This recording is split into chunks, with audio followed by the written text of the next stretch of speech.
Hi, and welcome to the Freedom to Vote webinar. My name is Melissa Horst, and I'm the Development Director of Voters Not Politicians.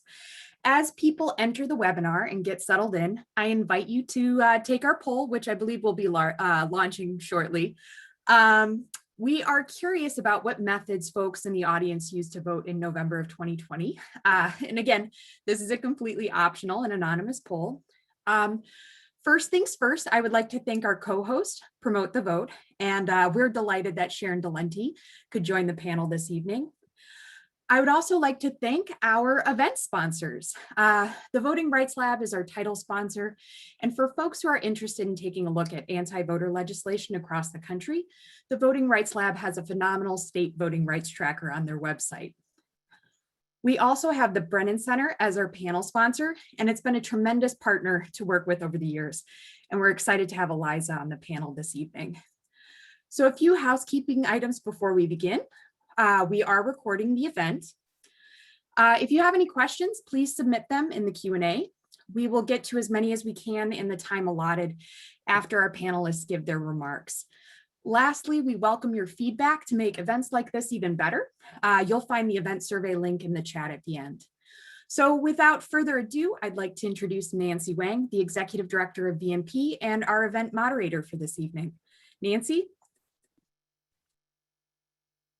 Great, thank you so much, Melissa. And thank you everyone for joining us tonight for this really important conversation. So as most of you likely know, Michigan is under attack. Our voting rights are under attack, just like they are in many other states across the country.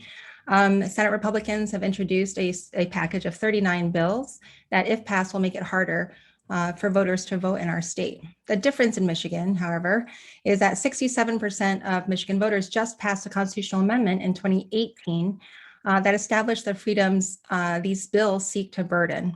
The right for every eligible voter to vote by absentee ballot for no reason, for example, was approved by the voters, again, just 3 years ago.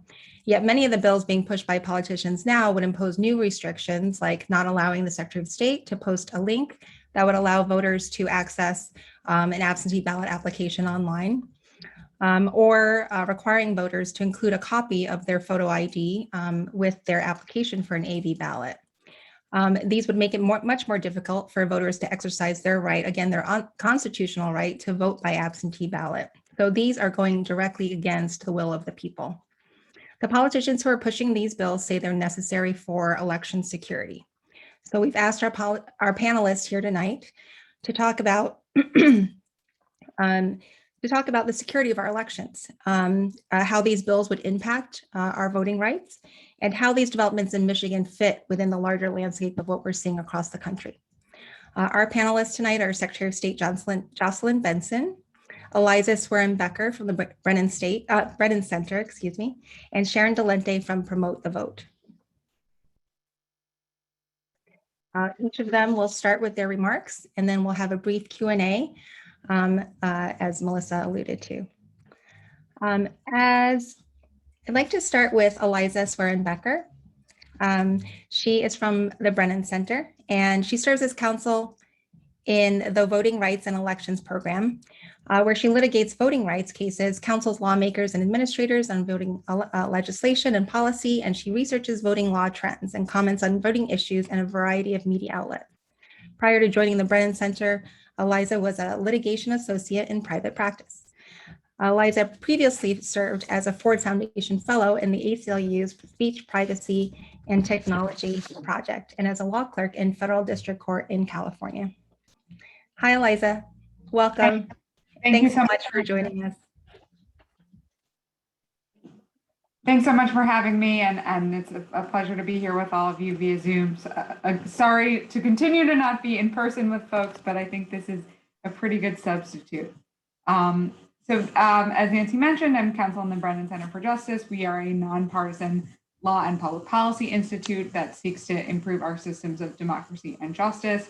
In particular, I work on the Voting Rights and Elections team, where we seek to improve access to voting for Americans across the country and fight back against restrictive voting laws. So we, as Nancy referenced, are seeing voting laws under attack in states across the country, including in Michigan. Toward the end of last month, We noted that there were over 360 bills that would restrict voting access for Americans in 47 states across the country. That number has only grown in the last month. We are seeing efforts in particular to restrict access to mail voting after so many voters took advantage of mail voting more than had historically than they had historically done so in the past, and in response to the historic turnout that we saw across the board.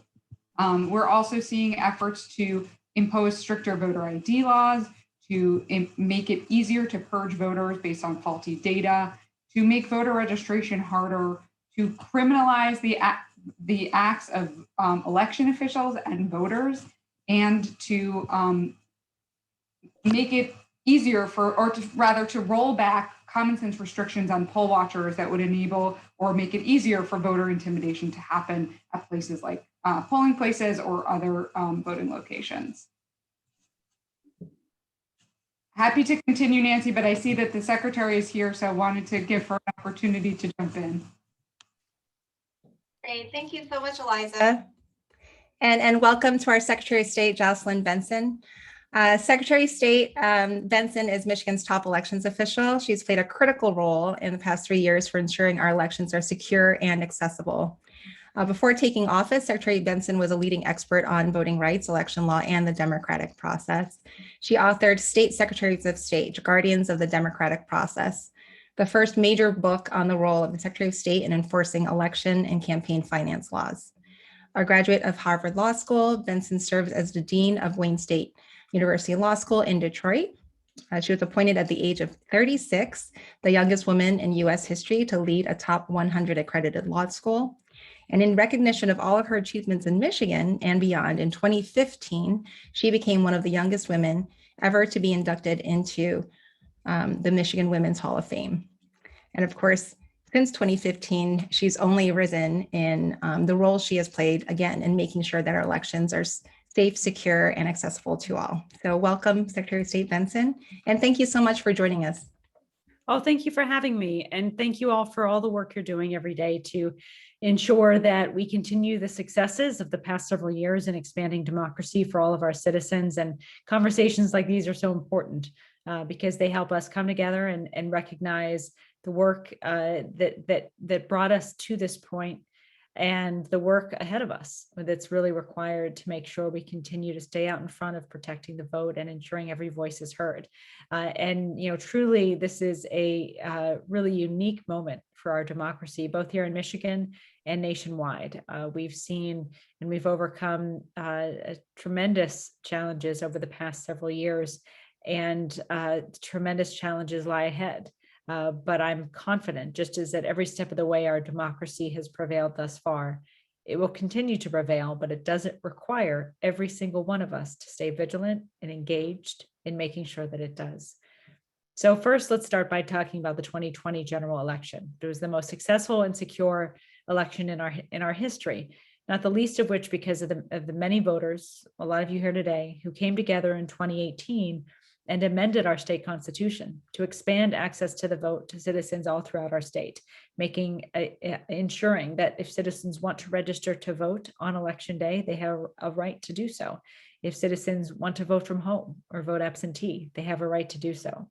Those changes were critical to enabling our system to adjust and adapt and be focused on what voters needed to ensure they could still vote, even with all of the other changes that occurred throughout 2020. And in the end, democracy did prevail despite a global pandemic and an unprecedented effort to not just undermine it, but really pump misinformation and lies into our state, into our voters' psyche, in an effort to cause citizens to have doubts as to whether or not their vote counts, their voices are heard, and that democracy is worth defending. But indeed, it is defending, and the outcome of 2020 really just underscores that. Because in November of 2020, more citizens voted in our elections than ever before. 5.5 million Michigan citizens voted in the November 2020 election.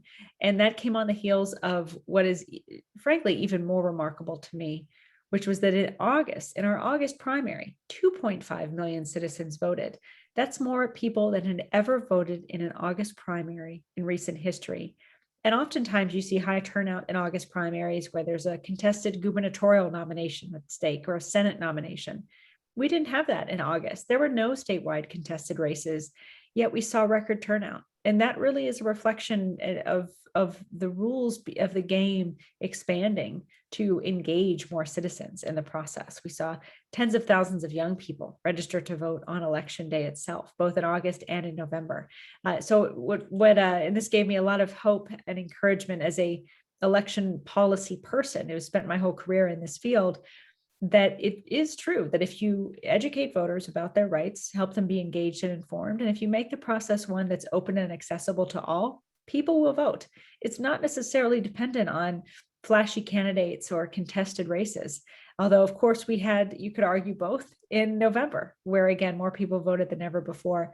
But even then, you had 3.3 million citizens vote in November absentee. That was 3 times the number of people who voted absentee 4 years prior in November 2016.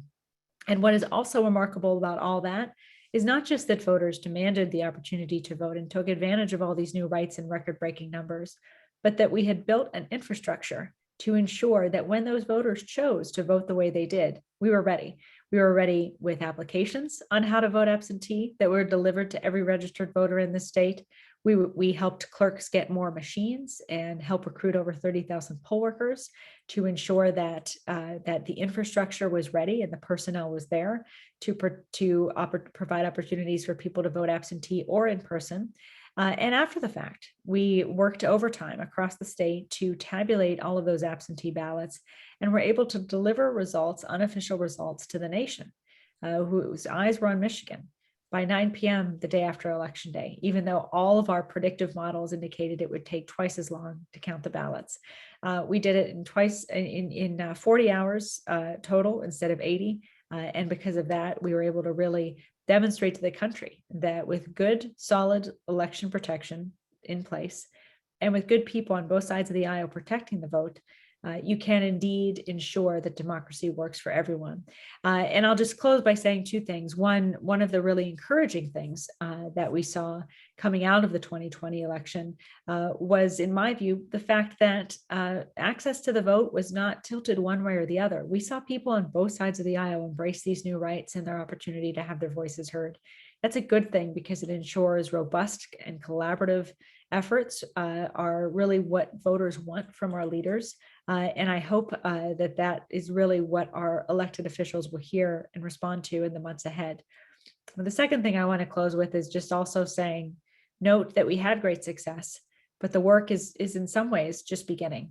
Because the work you did in 2018 to amend our state constitution, and the work we all did in 2020 to ensure those voting rights were real for every citizen are now under attack. It's now under attack by 39 bills in our state legislature and other policies that are in process that could potentially be enacted through a small quirk in our election and legal fabric that enables legislators elected out of gerrymandered districts to override a gubernatorial veto on bills that could really restrict the right to vote for our citizens, and override that veto by collecting signatures from just 4%, about 300,000 of the voting age population in Michigan, thereby enabling just 300,000 signatures to override the will of millions of voters. So the work ahead of us is real. To educate citizens about the bills that have been proposed by Senate Republicans that would, among other things, eliminate the use of drop boxes on Election Day, eliminate the ability for election administrators to educate citizens about their rights, either on social media or in any other media, and also restrict the ability for myself and other elected officials to get applications for citizens wishing to vote absentee to those registered voters. In fact, in order to vote absentee, if these new policies take hold, you would have to either go in person to your clerk's office to request to vote absentee, or you would have to mail in a form with a copy of your driver's license or state ID. And just imagine the number of people who have never had to do that before, perhaps even not knowing the rules changed, sending in applications to vote absentee and then just never getting their ballot. These will have terrible effects at making it harder for people to vote and much more confusing for citizens who want to vote to figure out how to ensure their voices are heard. So the work ahead of us is really required to protect the gains we've made in expanding democracy for every citizen in the state by working to educate citizens yet again on the shenanigans that are underway in Lansing and throughout the state to undermine their will, simply just to make it harder for everyone to vote and consolidate power within a select few at a time when citizens have said overwhelmingly that they want to open up the doors of democracy to have citizens' voices heard all across the state. The final thing I just want to leave you with, because this is a VNP partially event, is to just remind you all that right now at this very moment, we have 13 citizens who are meeting. They met today. They meet every Thursday through redistrictingmichigan.org to begin the process of drawing citizen districts for every state legislative, state senate, and congressional seat in this state. That process is going to be moving forward over the next several months, and I really implore all of you to be a part of it, whether it's attending the public gatherings that they've got planned over the next few months, submitting your own maps, or otherwise getting involved and commenting on others. Please take advantage of this opportunity to be a part of drawing the next decade of districts for every legislator and member of Congress representing this state. This is an amazing moment in that regard, because the decisions made by those citizens and all that are part of this process will change who represents Michigan in Congress and who is making the laws for all of us in Lansing. So don't miss this opportunity. You can go to redistrictingmichigan.org to learn more. And I'll stick around for a few minutes for questions. Thanks again for having me here. Thank you so much. We do have a question from our audience. And I think, this is top of mind for so many. Is Jason from Clarkston is asking about, us hearing about, the need for balancing election security versus access, right? We're hearing that these bills, a lot of them go to increasing election security. So can you talk a little bit about, whether that really is the choice for us? Is it election security versus access, or how do you see these bills? That's such an important question, because you're exactly right. A lot of times throughout history, bills that actually data show don't accomplish either increasing access to the vote or protecting the security of the process get advanced under the umbrella of that false narrative. And that's exactly what's happening here. Here's the truth, and here's the bottom line. Number one, you can do both. You can, and policies show this, increase access to the vote while protecting the security of the process. It is a false choice to in any way indicate that you need policies that restrict access to the vote in order to protect voter integrity. That's simply not true. And you don't have to take my word for it. Look at the data. The data really shows, and we've got plenty of data, not just in Michigan, but in other states, that shows that with real security protocols, like using signatures to verify someone's identity, that don't restrict access to the vote, you can actually protect access to the vote while ensuring a secure process. So as you will hear, a lot of people using this phrase, we make it easier to vote and harder to cheat. That's a phrase that actually emerged out of the 2000 election, in election reform efforts that ultimately culminated in the passage of the Help America Vote Act. It's now become an umbrella phrase for people to use. And you see this not just in Michigan, but in Georgia, Florida, Texas, Arizona, a number of other states where we're seeing legislation passed that ultimately have the only impact is to restrict access to the vote, being called something that will protect election security when there is absolutely no data that it does that. Let me give you two examples, actually. Just this past Wednesday, the State Senate Elections Committee held a hearing on a number of bills, two of which they said did exactly this, making it easier to vote and harder to cheat. One of those bills would ban prepaid postage on absentee ballots, meaning a lot of local clerks would like to enable their citizens and have the choice to enable their citizens to return their ballots without having to use a stamp. Somehow eliminating their ability to do that promotes election security. How? There's no data that suggests, one, that the current process is insecure and needing of reform, or that eliminating the ability to pay postage on behalf of voters would in any way create a lack of security or harm the security of the process. The second example is another bill that was talked about this week, which is a bill that would eliminate the ability for the Secretary of State and election clerks to educate voters about how to register to vote, how to get their absentee ballot, how to find their polling place, whether to serve as a poll worker, basic things that our job as election administrators is to inform citizens about.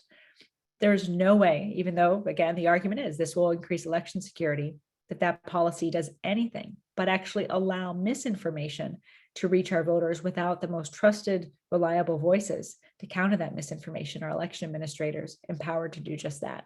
So that's when it's required. When you hear those words, look at the policies, ask to see the data, ask why the current system is in need of more protection, or and know that it is a false choice, that you have to somehow choose one or the other.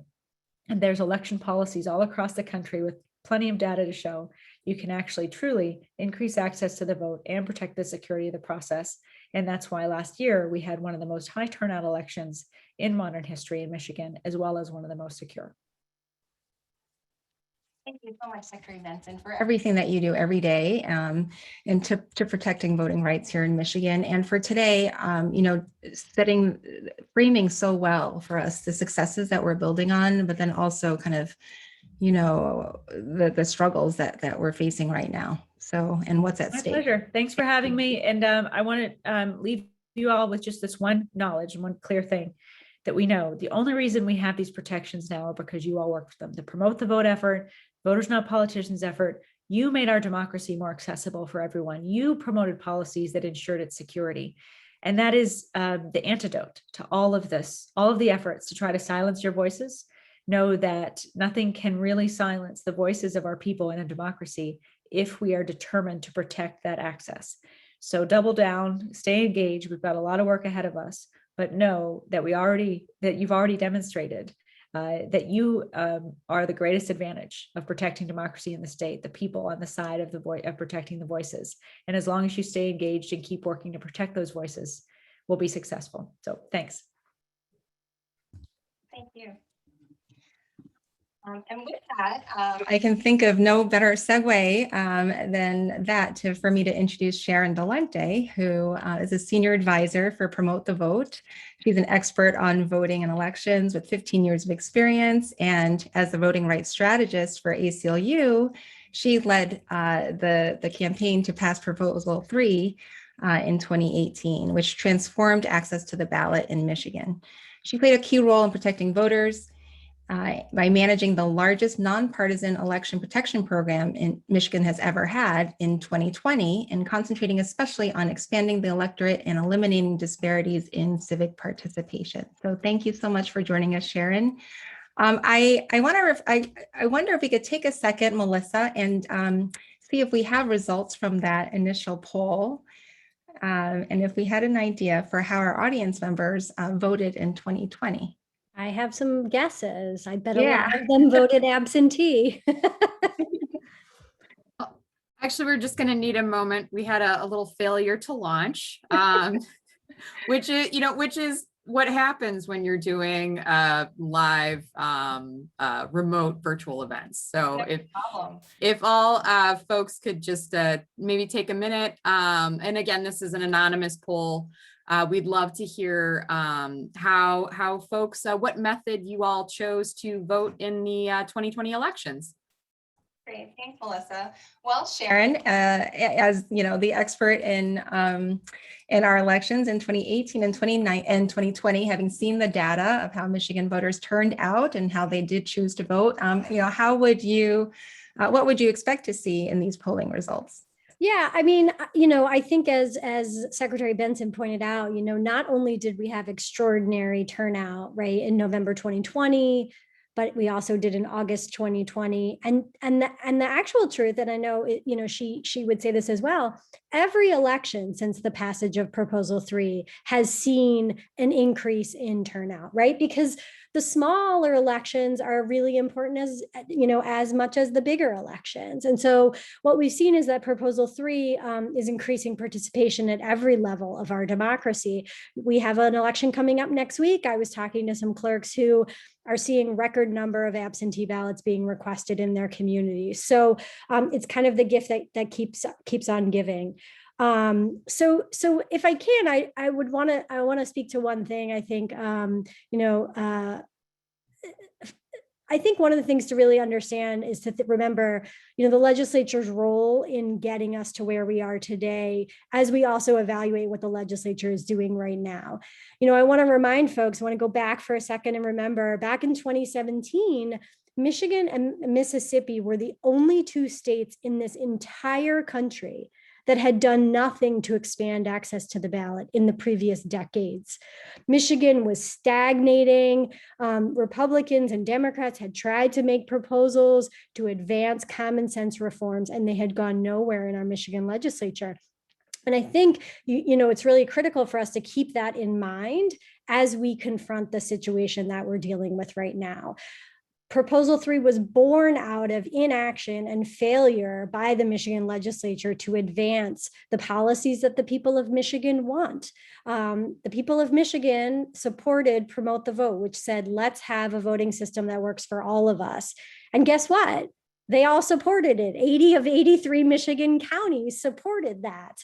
And I thought that would have taught the legislature, something about how the voters of Michigan are feeling. But I think, unfortunately, what we're seeing right now is that the legislature has not come along with the citizens of Michigan, and we're going to continue to need to work on that and make sure that we're pushing back, taking action, calling our legislators, calling Senator Johnson, et cetera. Let me pause for a second, Nancy. Do you have results of the poll so we can see real time, or should I keep going? All right, let's see. Here we go. Here we go. Yeah. So as we suspected, massive proportion of the individuals on this webinar tonight voted absentee, right? And that, and the news has reported that millions of Michiganders, not just in November 2020, not just in August, right, have been utilizing these new rights. And they are going to continue to utilize these new rights because we're not going to go back. So what, I think one of the important things to think about is what can we be doing right now to make sure that the Michigan legislature understands what the people of Michigan want and how we plan to exercise our rights in the future. And so I have a quick slide here that I would love to share if I can. Let's see if it allows me. Let me try and do that again. There we go. So we need to help the Michigan legislature understand and be reminded of what we want, right? We are clear. The people of Michigan spoke in 2018. They continue to speak today through their utilization of their constitutional rights, and we aren't going back. That's why we're here tonight. Folks are, I see, asking questions in the chat. They want to know what they can do. So I want to, frame up what can folks do. I know Promote the Vote and Voters Not Politicians, and lots of folks have been saying, make your voice heard. Call your legislator. Call the members of the Senate Elections Committee. Call Senator Ruth Johnson's office and tell her not just that you oppose bills that suppress the vote, but tell them also about how you're using your rights and how much you enjoy those rights and how you plan to use them in the future. And tell them that they need to fund elections, not suppress the votes. I think it's really important for all of our listeners and attendees tonight to realize that there's really two messages. There's a message about what we don't want, and there's a message about what we do want. We, as I said, millions of us voted for and have used these rights. And so it's important for us to be talking about that. We have a May election going on next week. If you are using your absentee ballot and you're dropping it off at a drop box, share that positive information. Show what we want in this state, not just what we don't want. I think it's really important for us to emphasize both of those things. If you want to record a video about the story of how you're using your absentee voting rights, you can contact us at Promote the Vote. We're going to be recording folks, sharing those stories. Similarly, tell your newspaper not just that you oppose the voter suppression bills. Tell them that, but also say, I voted absentee. I've been voting absentee. I plan to keep voting absentee, and we're not going back. So I will stop sharing there and pause and see if there are any questions or if we are on to our next presenter. Great, Sharon, thank you so much. And thank you for giving us the context too, right, of where we've come, where we've come from in just from 2017 till now. I think it's It's really hard to understand how much of a rollback of these rights we're looking at here, being proposed in our legislation, in our legislature. But I think, one of the things that we were thinking of is this a time for us to further expand on proposal 2? Or, what do we do when we're in the face of continued legislative, attacks, I guess, on what what the people want in terms of access to voting? Yeah, I mean, I think, like I said, it's pushing back on what we don't want, and it's advancing what we do want. I think it's really important that we have to be clear about what we're for. Right. And I think, for a lot of folks, I want to remember that we saw significant assaults on voting rights last year. We stood up and defended the voters in the city of Detroit at the TCF Center. I was both at the TCF Center and I am a Detroit voter. We stood up and we defended those voters. We stood up at the Wayne County Board of Canvassers and we defended the voters. We stood up and made our voices heard at the State Board of Canvassers. And so I think it's really, really important for people to be loud now, and make clear that anything other than moving us forward will not be tolerated. Great, thank you.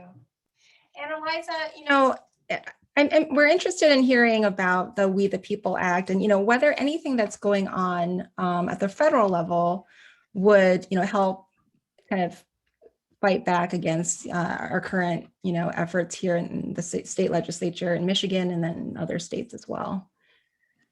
Absolutely. So the For the People Act, which is HR 1 and S1, the first bill introduced in the House and the Senate this year, is a comprehensive democracy reform bill that would protect the right to vote for all Americans across the country and really mitigate some of the voter suppression policies that states are advancing across the country, including if some of these policies pass in Michigan.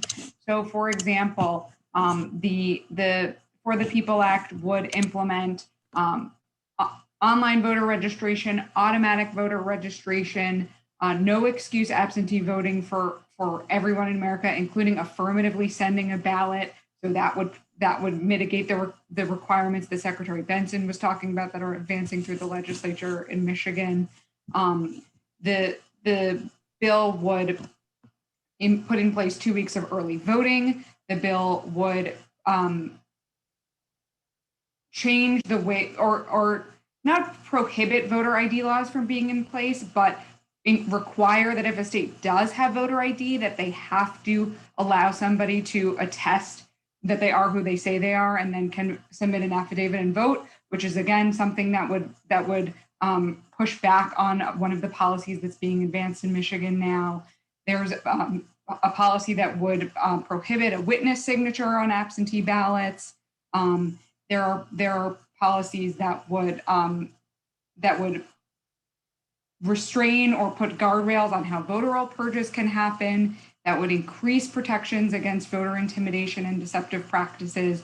So it is really a comprehensive bill to protect voting rights and raise the floor nationally for voter access. Some of these policies are, policies that Michigan already fortunately has, but unfortunately that are under attack. And so that's why the For the People Act is so important, particularly right now.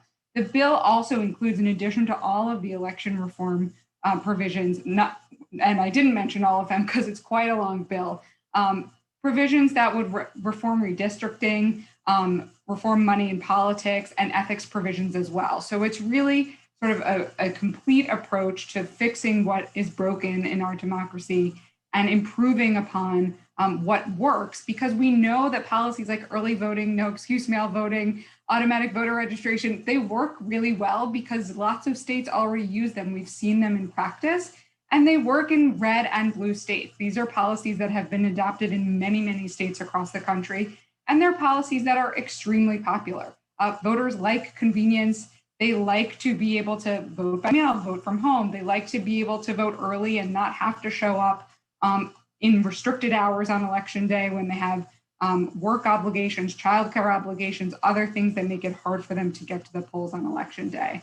So it is really the civil rights bill of our time, and it would go a long way to pushing back on the kinds of voter suppression policy that we are seeing, unfortunately, march through state houses across the country. Thank you. The next question, though, is what's the likelihood that the We the People Act will pass?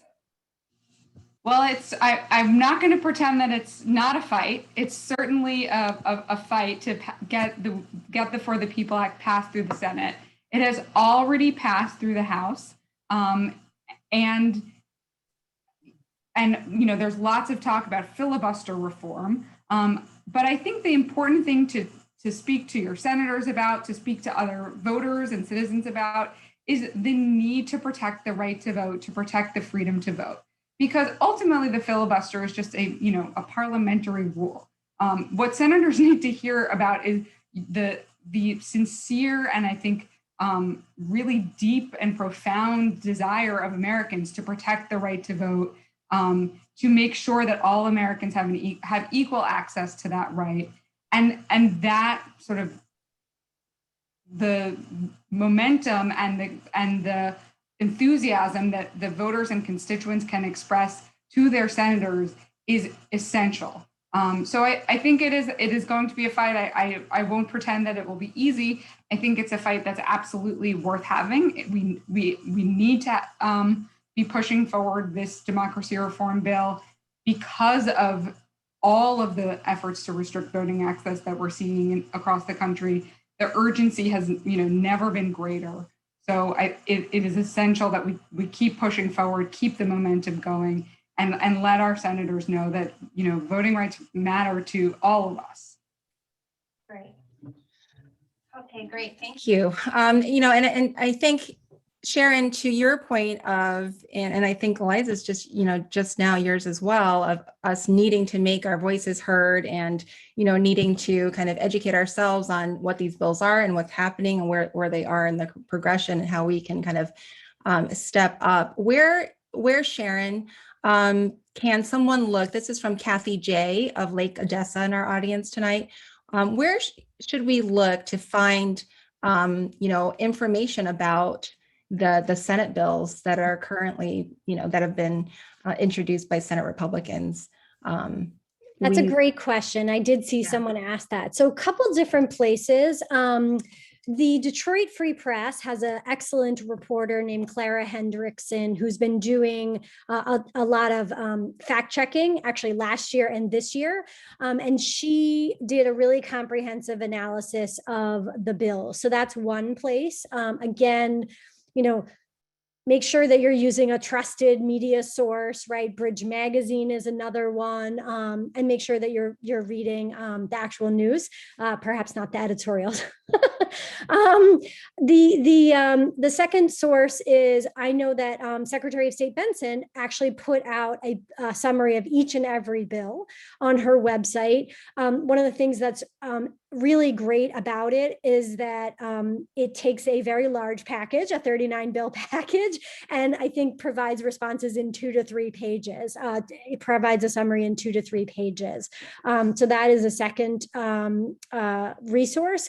And then the third resource is, I know that Promote the Vote is submitting written testimony as these bills come up. And so, for example, we submitted written testimony on some of the bills that the secretary mentioned earlier, which, not only is the prepaid postage bill have nothing to do with security, I hope it's important for your audience to know no other state in the entire country bans prepaid postage, not even Georgia. So we've all been hearing about the terrible things happening in Georgia.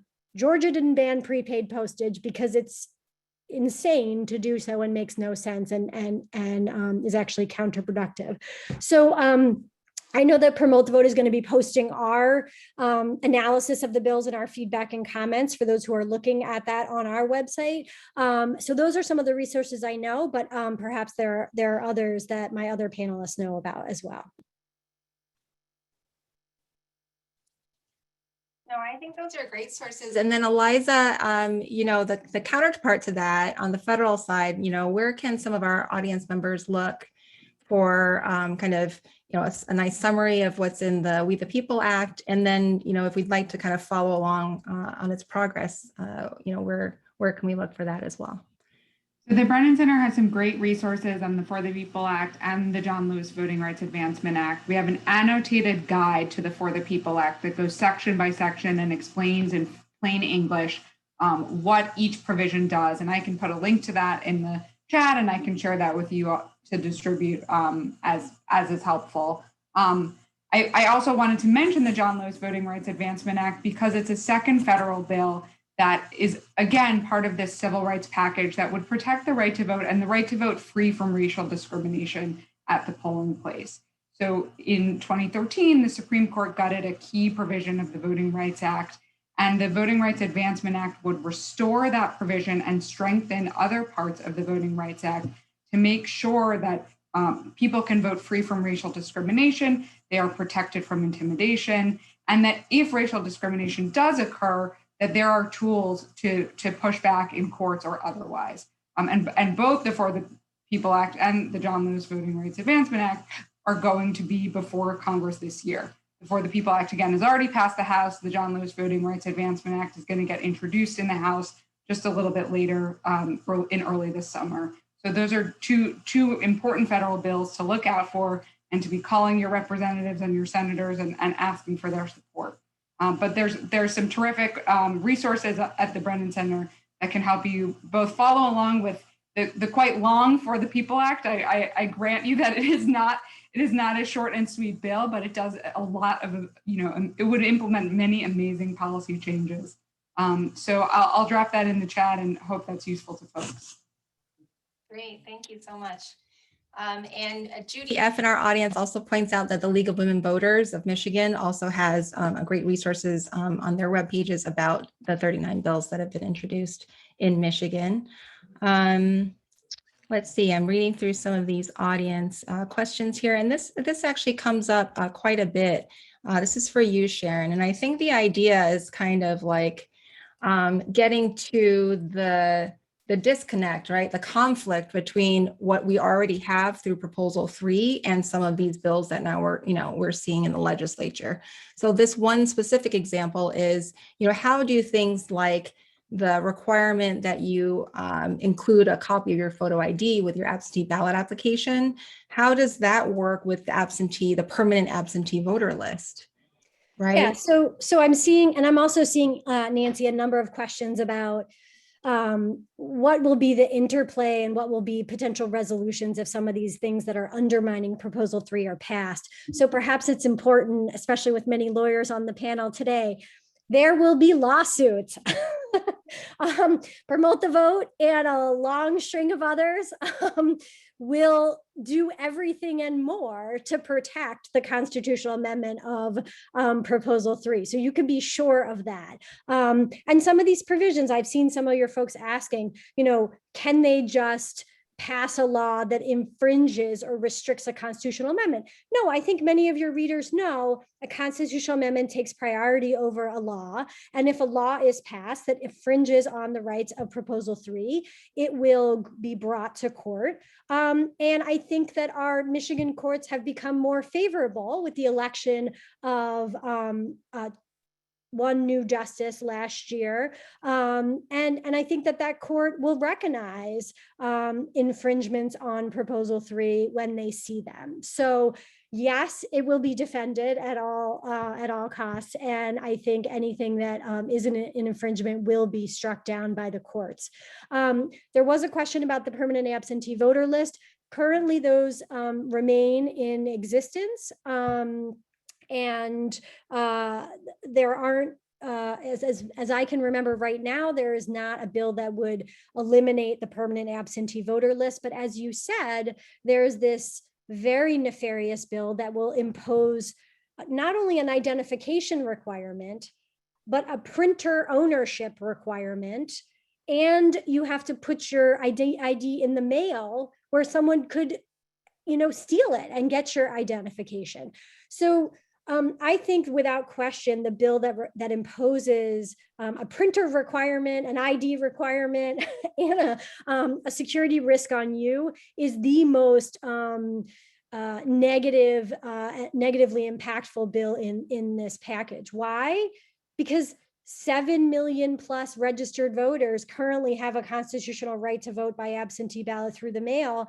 And this infringes on that constitutional right of every single one of those voters. I think that is the kind of provision that that the Michigan courts would see as a violation of Proposal 3. Great, thanks. And Eliza, So, these battles are being waged in state legislatures across the country. So are there any tactics that you've seen play out, where the voters do stand up and are successful at fighting some of these back?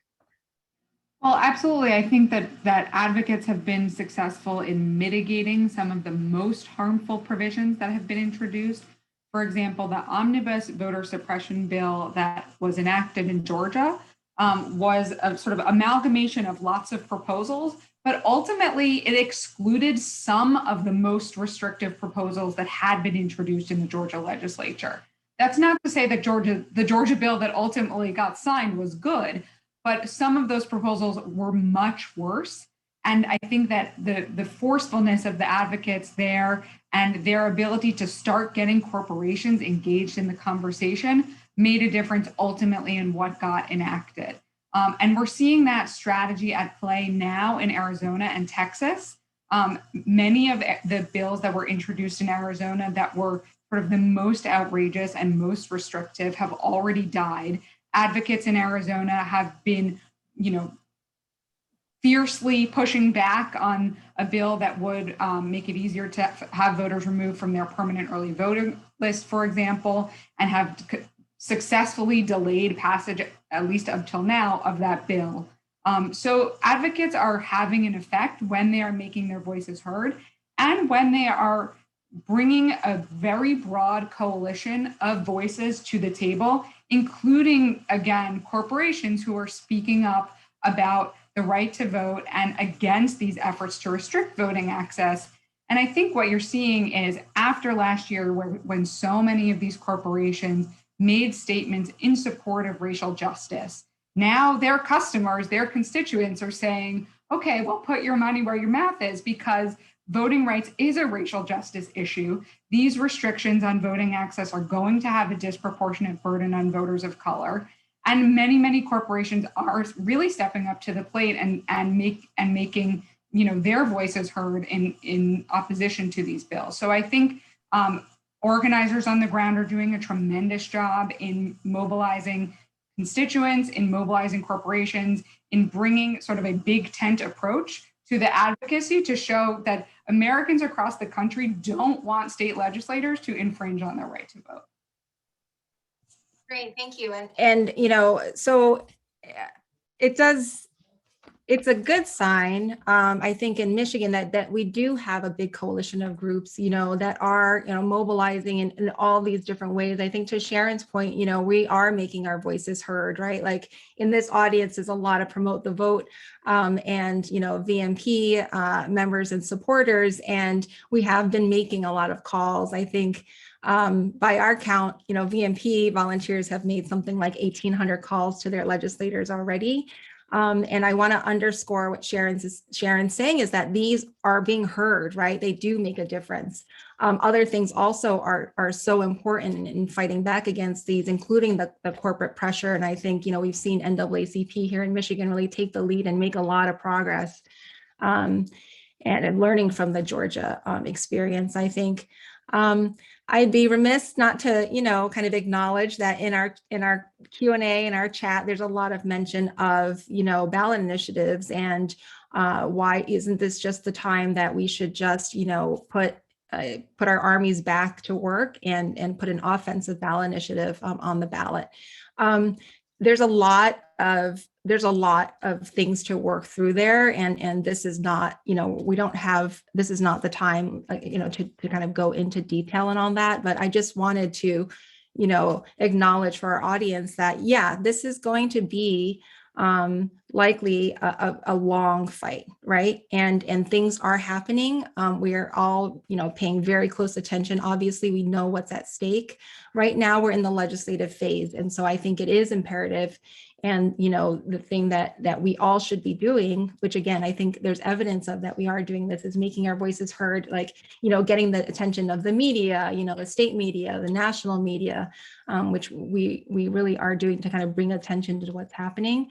And then, everyone I think knows that there is a loophole, like Secretary Benson mentioned, of the legislature could, kind of piggyback on a signature, petition signature collection effort and potentially pass these bills, getting around the governor's veto, if a group collects just as few as 340,000 signatures. So, and then that's going to be the next step, right? And there are tactics then, should that materialize, that we absolutely, would be ready to use, decline to sign, all of that. And then, and then ballot initiatives are certainly in the mix. So I just wanted to just to put that out there and saying, of course, promote the vote, Voters Not Politicians, League of Women Voters, NAACP, all of us, that are have been working to protect voting rights in the state are, we're keeping our eye on the ball, and we know that there are many different, steps to this parts of this fight. I just wanted to say that because I know that, my emails are going to blow up otherwise. So, okay, let's see if we can kind of maybe wrap up with one more question, and then if you guys want to give some closing remarks. Let's see. And if you guys see any in the chat that you kind of want to just kind of lift up, please feel free to do so. Sharon and Eliza as well. I just want to give people just a pep talk. I see a lot of folks who I understand they are understandably concerned or, skeptical that their voices will matter. But I just want to remind you that you used your voice to pass Proposal 3 and Proposal 2. That was a form of using your voice. But you also stood up, like I said, at the Wang County Board of Canvassers. You stood up at the State Board of Canvassers. You stood up all through last year, right, to educate voters, to make sure that they understood their rights and how to vote in the pandemic. VNP, Promote the Vote, all these organizations were engaged in that, and that worked. So I don't, even if it's a long game, I hope folks will always keep the power of their voice as a lodestar in that process, because it's all of us using our voices that is making all of this change happen in one form or another. Thank you.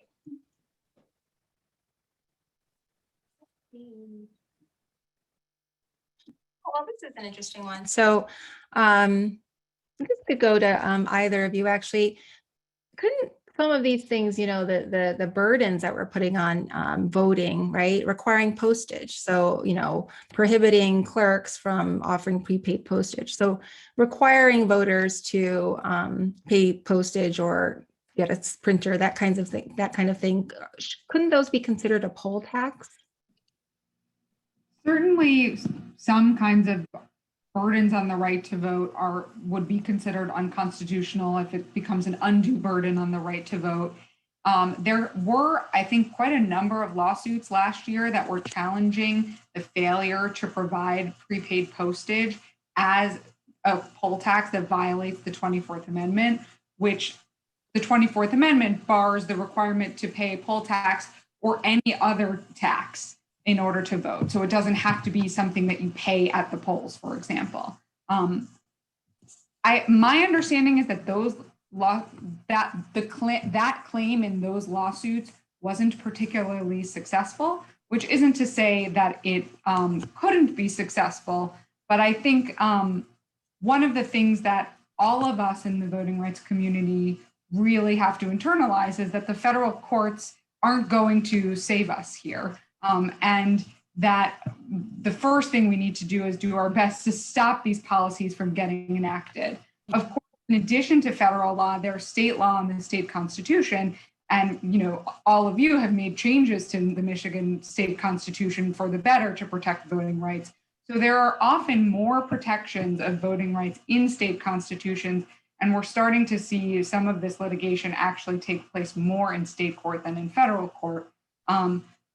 So it is certainly a theory that has been advanced. I haven't seen it advance to much success, although I may have missed a case where that kind of claim was successful. But I think the first line of defense has to be all of us as advocates pushing back against those kinds of policies. And then certainly, as Sharon noted, there will be litigation, and the strategies and the approaches will depend ultimately on what kind of laws passed, how they're passed, particularly in Michigan, and what the effect is on people, what communities are affected. Great.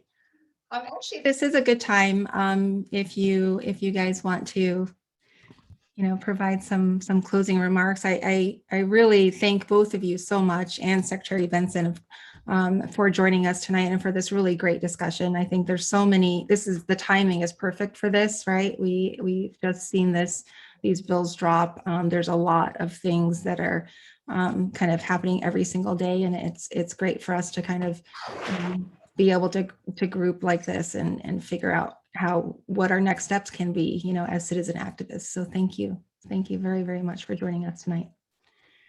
Anything you'd like to leave us with, Eliza or Sharon? Sure. I mean, I will tack on to Sharon's pep talk, which I think is, absolutely correct, to say something that all of you probably know, which is that democracy is not a 1 or 2 day a year event where you go to the polls during the primary and then you go to the polls in the general. It is a 365 day a year effort. And so, as Sharon said, really make your voices heard. I saw a bunch of comments. Does it really matter to make a call if your representatives are Republicans? Absolutely, yes. You are their constituents. They need to hear from you. They need to hear the groundswell of enthusiasm for voting rights and against these efforts to make it harder to vote.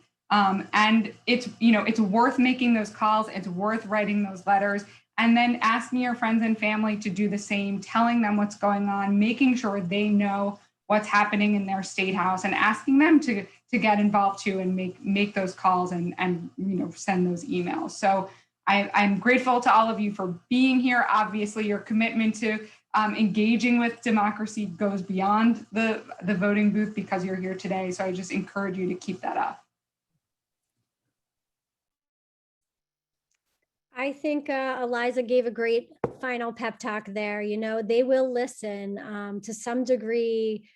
They are listening to, or at least claiming that they're listening to some people who are talking to them right now. So our job, like I said, is to lift our voices up higher, louder, to make more calls so that ours become the loudest voices, ours become the most phone calls, our support, our values are the ones that are winning the day by drowning out the others. thank you. And For Voters Not Politicians, for everyone, joining us tonight, there are things that we're already doing, like Sharon and Eliza have said, there are things that we really need to be continuing to doing. And, this is going to be a long fight, but we know the power of VNP and Promote the Vote and all of our partners. So if you want to help, there's plenty to do. We are making calls to legislators as we speak. Our volunteers are in district dropping off literature to in our target districts, and we're following up with those phone calls to recipients to educate folks, because many people don't understand yet. They're not aware of what is happening in our legislature. So, spreading information at this point is critical to letting people know what's going on. And then we found that once we reach these people on the phone, then they are inspired to contact their legislators. So please sign up at votersnotpoliticians.com/volunteer. You'll be connected to our network, and we are having a statewide call, for example, this Sunday, where we will, kind of go through our plan to fight this every step of the way. So again, it's votersnotpoliticians.com/volunteer. volunteer. And we're in this together. And thank you so much for participating tonight, to our panelists. And it was a great panel, so thank you. And Melissa, I'll give the baton back to you. Yes, thank you. So I have a hand cramp from trying to type away at everybody's questions. If folks, if you didn't get your questions answered, feel free to follow up with me, Melissa at votersnotpoliticians.com. Really appreciate everybody's wonderful participation. It was such an energetic crowd, and I should have looped in some more people to help with the Q&A. So I want to thank our panelists for being just phenomenal, and also with staying with us for an extra 15 minutes. I was trying to keep time, but it's a little challenging when the conversation's this good. And I did post in the chat a link to the evaluation, the survey. But what I'm going to do is also send that out in an email, because I think amongst everybody's comments, the link got a little lost. But I just want to thank you all again for joining us this evening. I'll send out that evaluation, and shoot me an email if you want to touch base and get some more information. So thanks again, everyone. Have a great evening. Thanks.